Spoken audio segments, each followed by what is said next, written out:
Bonjour. Bonjour. Mbote na biso nyonso basi ya Congo. Mbote na mama na Chopa, mbote na mama na Kitona, mbote na mama na Vanga, mbote na mama na Kasumbalesa, mbote na ba mama nyonso ya diaspora. Bonjour ba maman. Pona bino oboyebi ngai te, kombo na ngai Tantine Bita, na chaîne na biso basi ya Congo.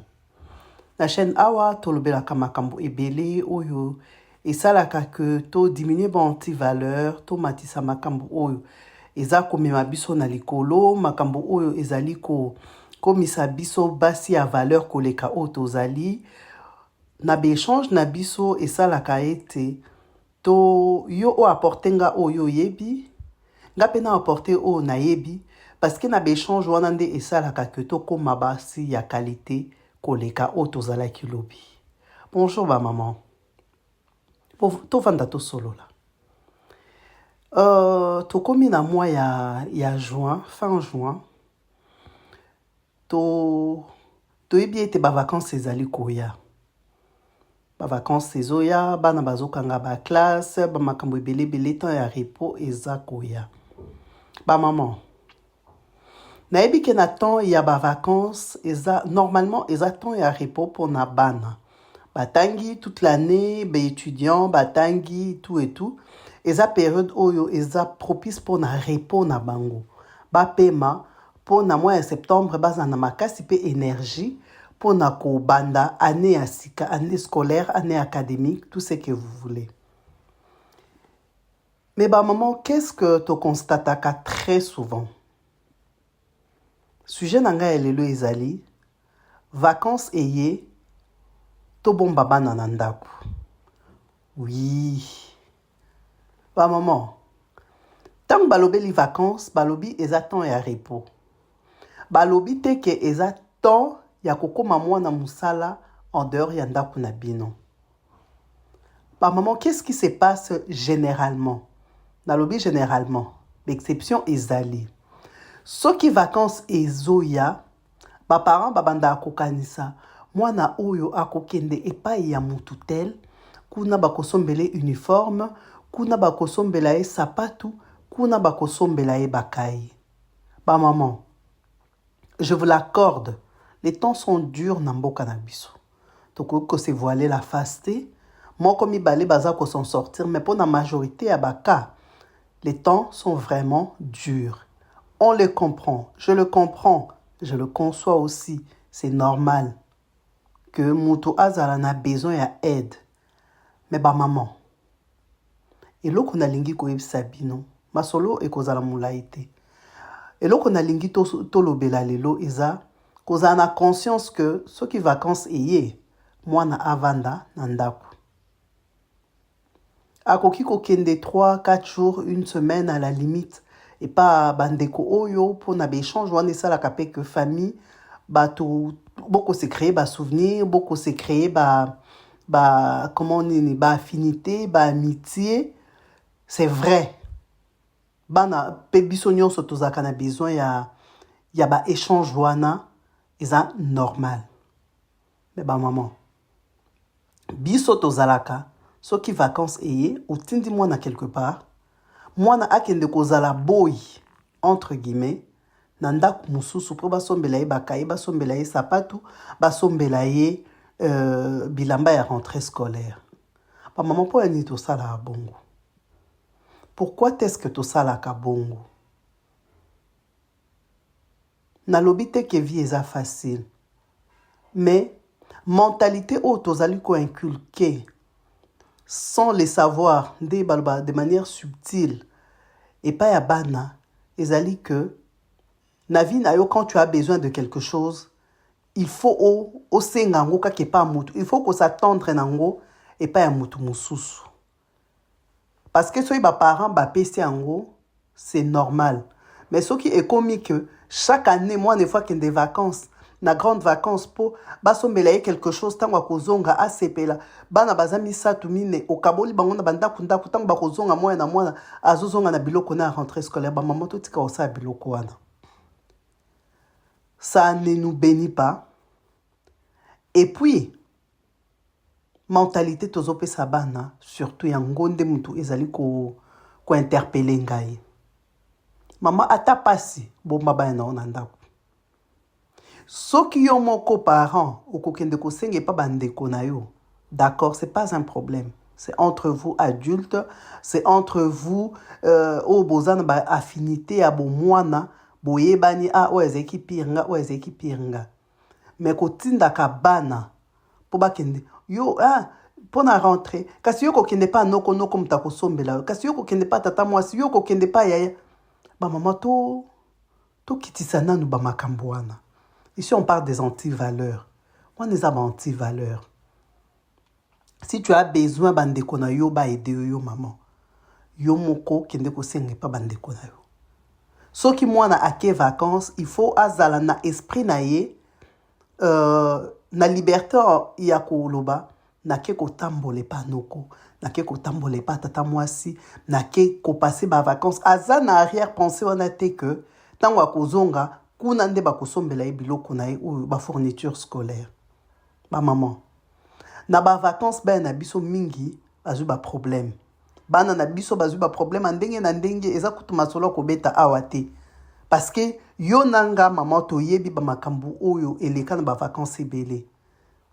Eza façon ya ko interpeller moko na moko en disant faisons attention to bomba ba na ndaku soki bako bima eza po bakende kozwa mopepe eza po bakende kokuta na bandeko mais to tia bango poids na maboko ya batu mususu te.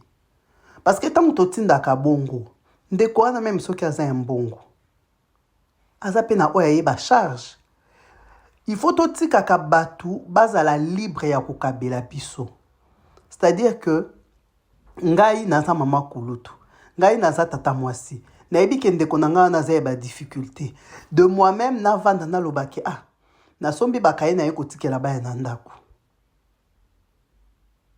Na sombi bilamba ya rentrée scolaire na ye kotikela baya na ndako. Na sombi bilamba ba chaussures na ye kotikela baya na ndako. Mais ezala te ke bino boya comment dire, ko imposer nga d'une manière de manière silencieuse bana pour que ngai na ko s'occuper na bango. Ba maman tout ça la suma kambwana te. Tout ça suma kambwana, il faut to tika ba biloko wana. To évoluer ba maman to tala makambo oyo eza oyo ezo pambola biso makambo oyo ezo pesa biso dignité makambo oyo ezo sambwisa bana na biso te. Mwana kokende vacances kuna bazo nyokola e mais elle est obligée de rester là parce qu'elle dit que uniforme na ena chaussure na e ekuuta wana. Pourquoi est-ce que nous faisons ça? Maman, tu as toute l'année dans moi na bandi classe.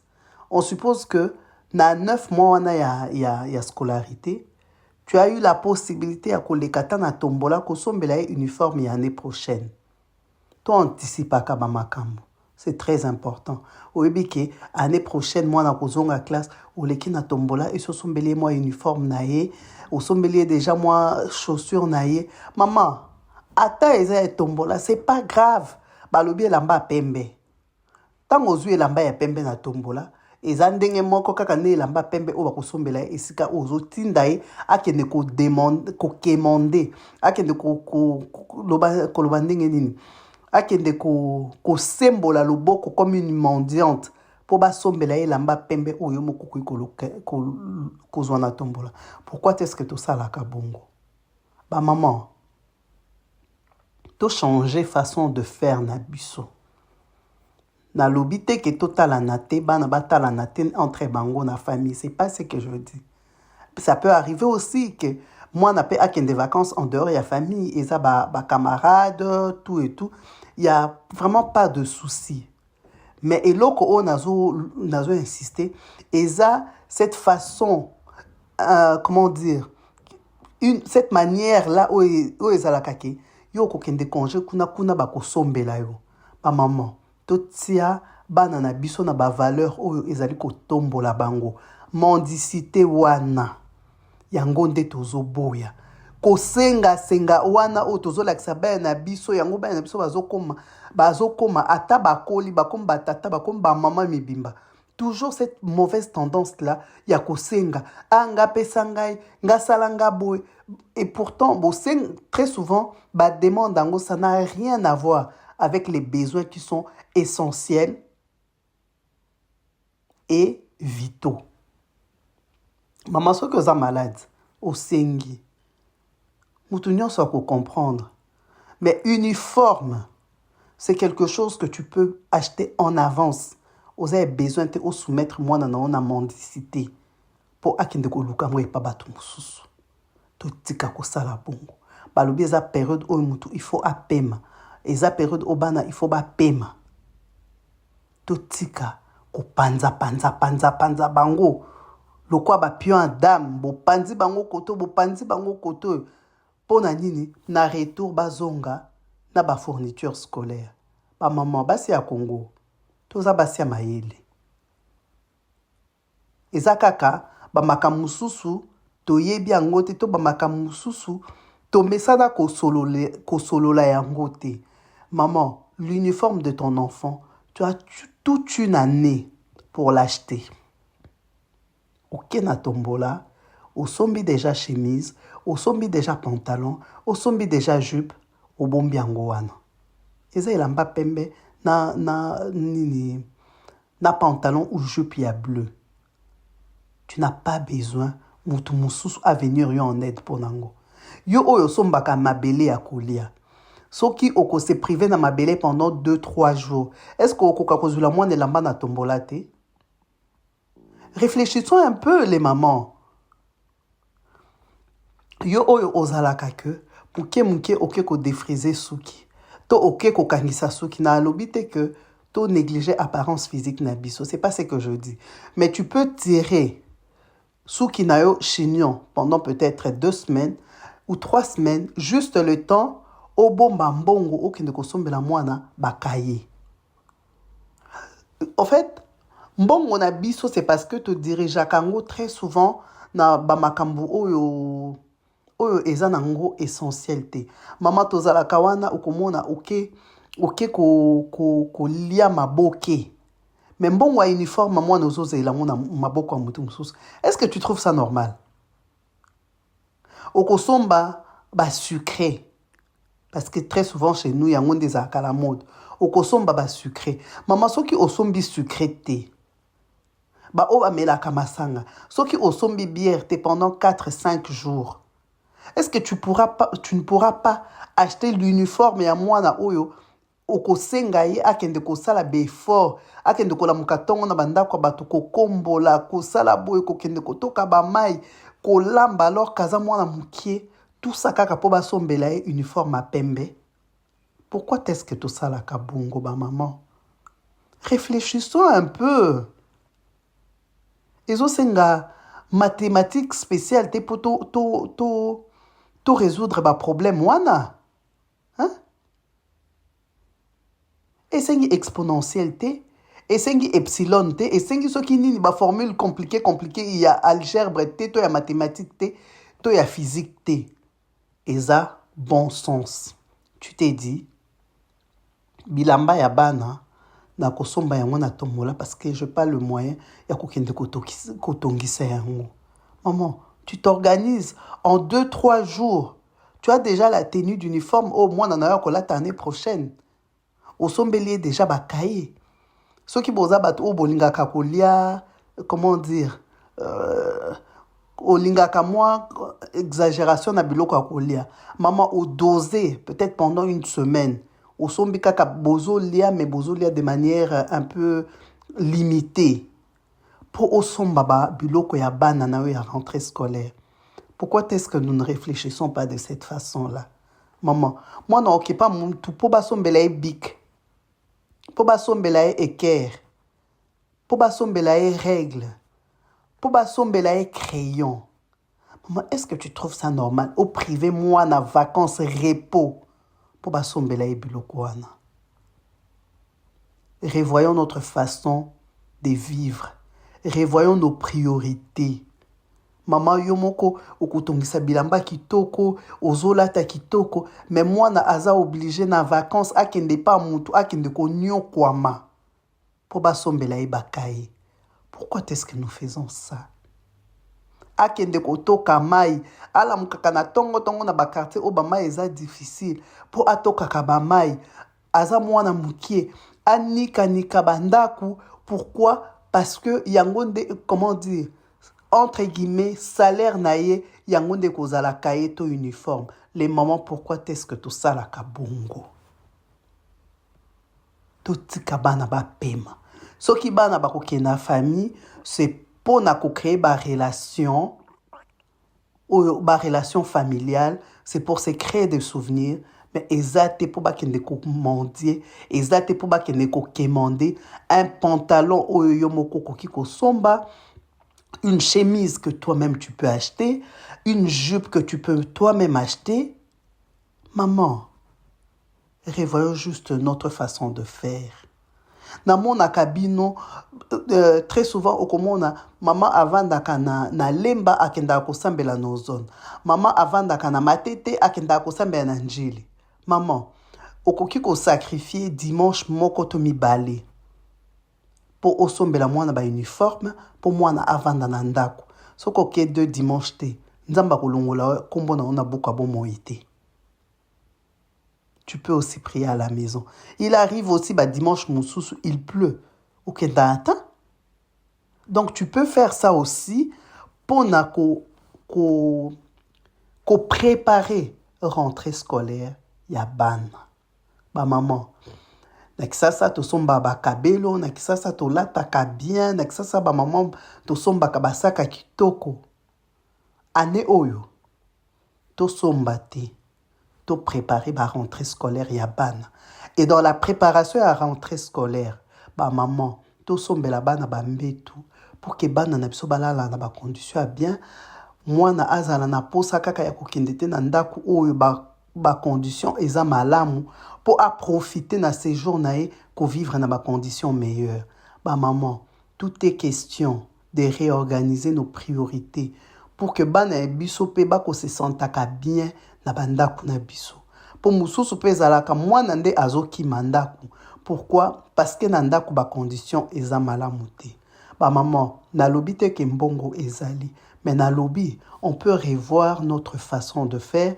Tokoki ko se réorganiser pour que to sombela kabaya na biso bambetu, to sombela kabaya na biso badra, ba na biso balala na ba condition malamu, ba yo kakate pour ça ya kokima bandaku na biso na vacances pour ba kende ko respirer mu pepe mususu.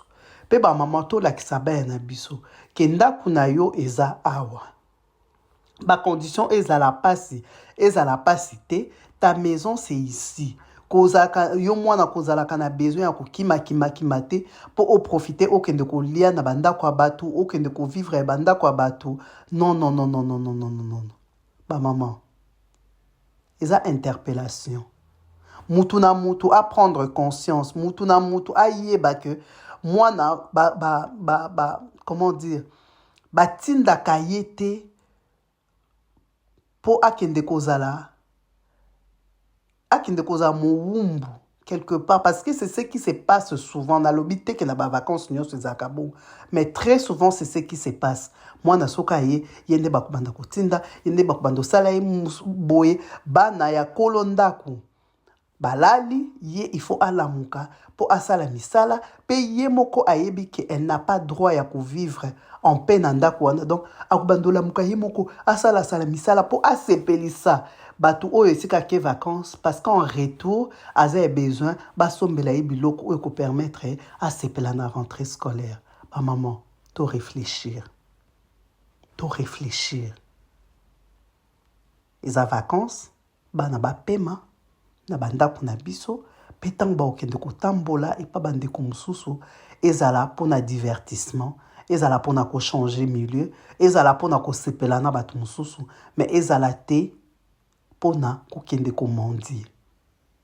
Ezala ki abino tantine bita. Bo like, bo partager et surtout ba maman bo pesa na commentaire d'expérience ya ba vacances au bino bokenda na bisika mususu, parce que na yebike et kozala ebele ya koloba. To benda matoi, to tirer ba leçon na expérience passée pour que ba dégâts mosusu eko se reproduire te. Mettons les enfants à l'abri.